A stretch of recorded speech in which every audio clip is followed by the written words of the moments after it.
Hey, we're looking at why you need the Behringer JT-4000 Micro synth, even if you're a guitar player. Based on the Jupiter 8000, an iconic and legendary synth of the 80s, this tiny synth aims at bringing those 80s inspired synth sounds into your music productions, or just to have some fun and jam around.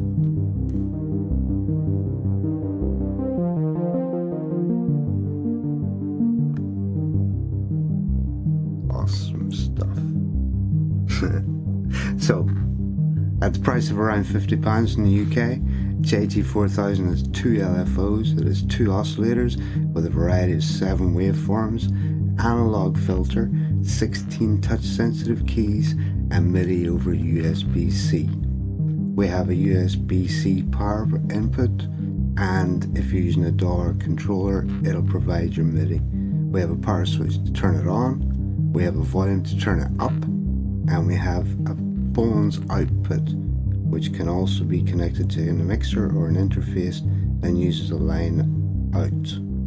We have 3 encoders. The first one goes for and selects the different menus, and then we have A and B parameters and a cutoff and resonance. So currently this is your filter, and when we push one of these 6 buttons we have an A or B parameter. So we have 6 buttons, and they allow access to each of the individual menu options for each section. Having a look at some of the main parameters you may want to adjust straight away. We go here and we can adjust our different presets.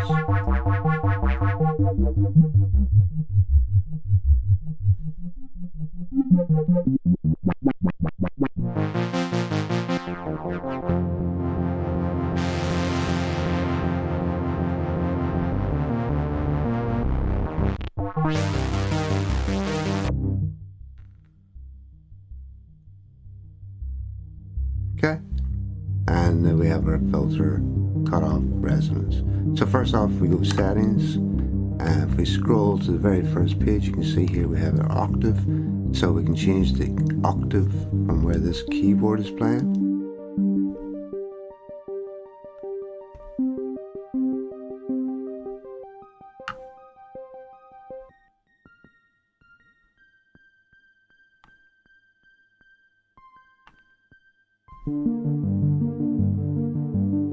We have a hold function.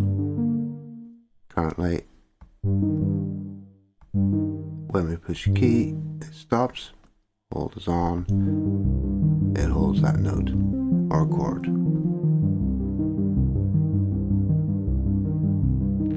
The next page, we have chord enabler, so if you turn that off, we get one note.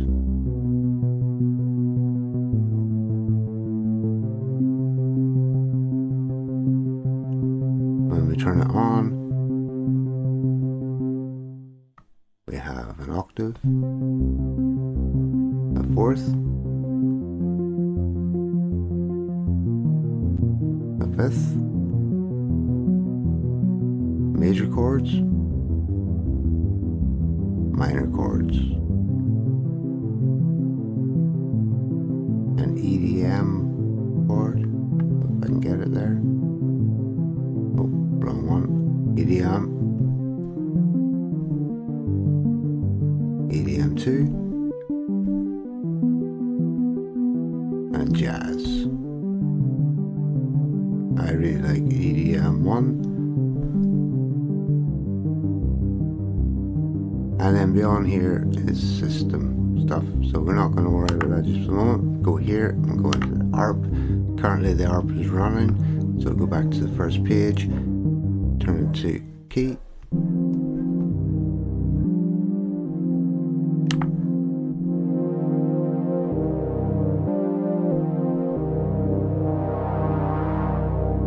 no ARP, just the chords, and bring the ARP back on.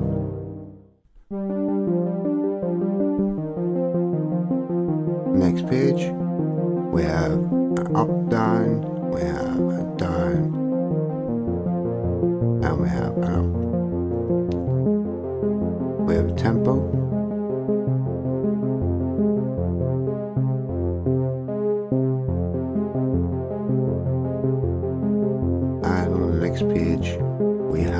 scale. So we have eighth notes, eighth note triplets, 16s, 16 triplets, and 30 seconds. We also have a swing, which will offset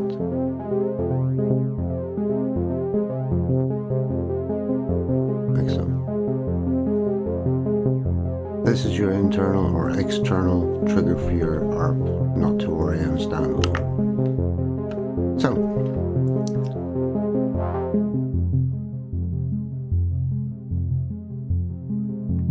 let's turn this ARP off. And yeah, so let's have a quick look in the oscillator. So here we have our oscillator section. What I'm going to do first is I'm just going to turn everything off. Go to oscillator 2, off. So if we go back to here, we have no sound. We turn on one of the oscillators. Hold off for a second. So here we have a triangle wave.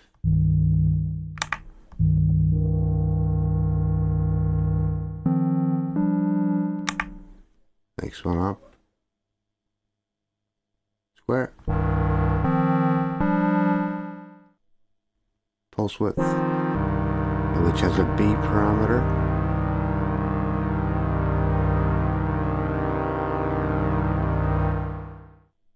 We have a sawtooth. We have super saw, which has a B parameter also.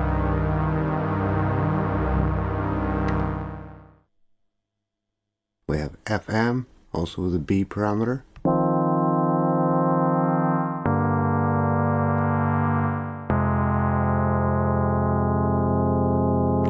And then we have noise. So let's take this, let's say we'll go for a triangle wave. We can now go and look at oscillator. Oh, sorry, we have our tuning. So currently we're in the middle octave. We can go up an octave, or we can go down an octave. We can also fine tune it up by one semitone.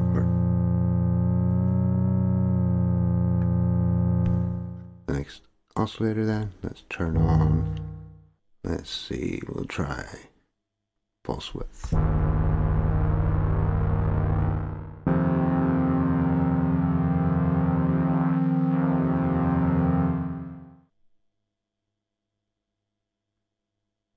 Bring the tuning up, let's go an octave above.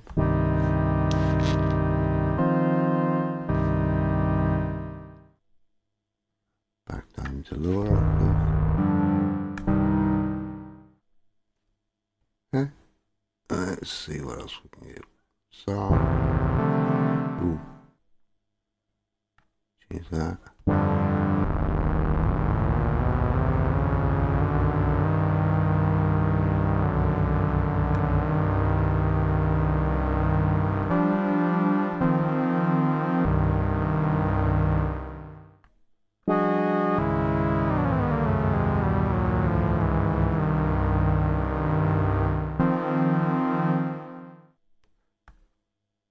We have a balance for the oscillators. We have portamento. So we have also glissando.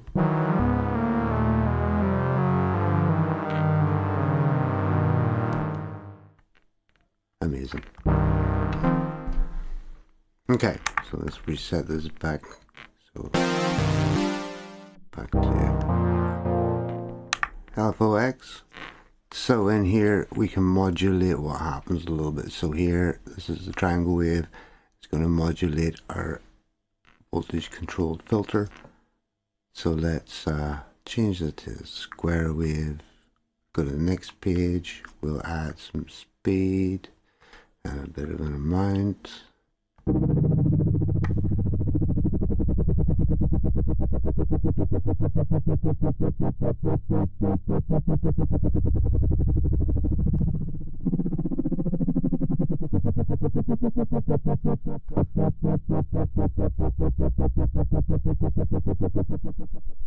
Awesome.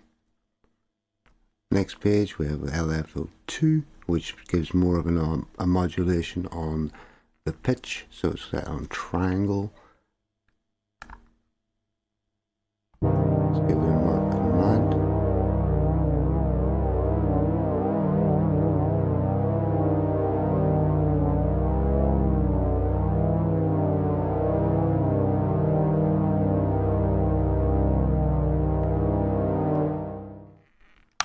Okay, so let's reset. Look at the filter. Okay, so with the filter then, if we go to the first page, we have attack.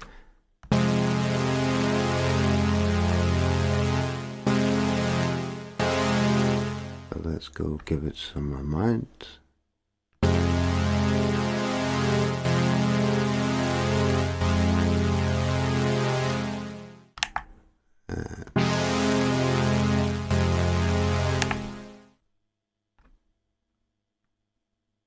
Okay.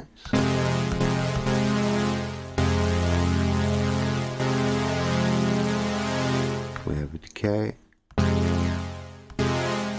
The filter, sustain, and a release, and then we have an amount.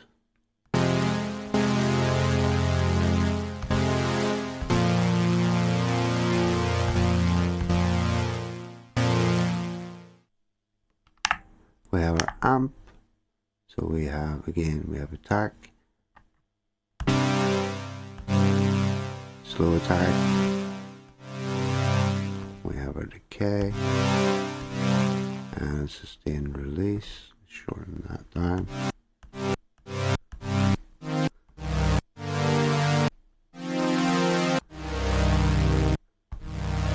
Get a little release. A little more sustained. Oh, go back.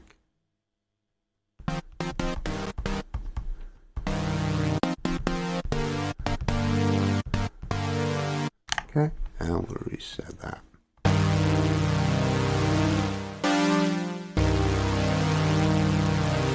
So then, let's go back to our ARP. We'll put the hold on.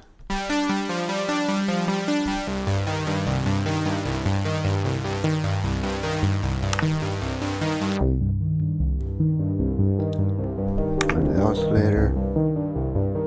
Back to the start. We're going to change this. Let's say we change this to FM. Let's get it so nasty.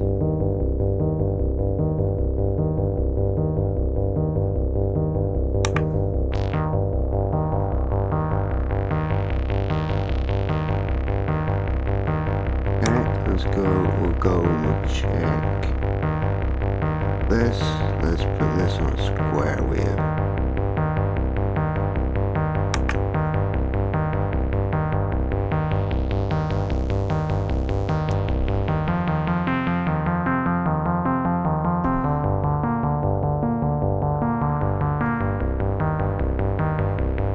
Okay, let's go to LFO-X.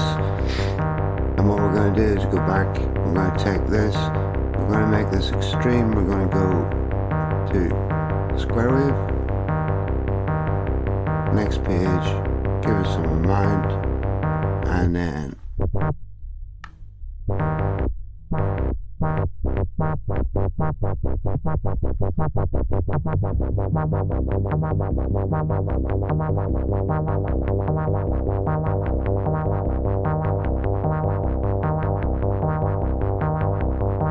now what I'm going to do is I'm going to go into my VCA, my amp, and I'm going to bring this decay down,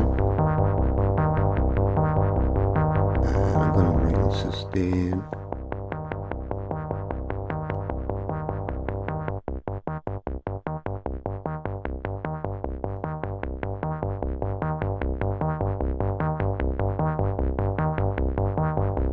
Put in the filter.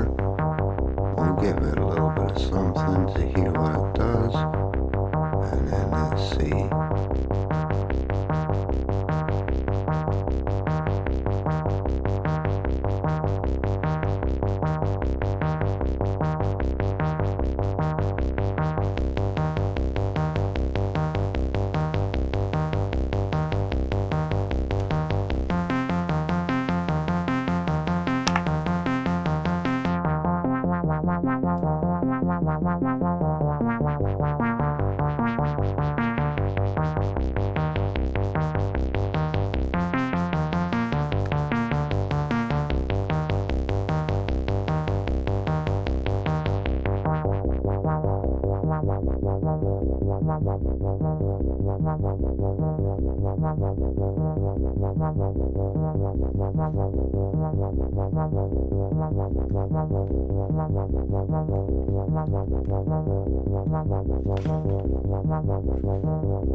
So there you have it.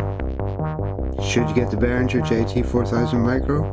For the price, so cheap even if only gives you this one sound, which many synths have been known to do, then yes, it's worth the small investment. Sounds out of the box, it sounds as good as any synth, and it's mainly a case of experimenting and creating the sound you enjoy. Add some external effects such as delay, modulation, reverb, and you're going to get some massive sounds. For the ease of use, once you get used to pushing the buttons to access the parameters, it's extremely easy to navigate. Using it with a DAW controller improves your workflow using the MIDI CCs and extended keyboard range. Build, it's plastic, but again it's cheap, and the buttons and encoders are fine. As long as it's used respectfully, it should last you a few years. So yeah, I would consider this to be a worthwhile investment for your first or another standalone synth in your little collection. Hope you enjoy.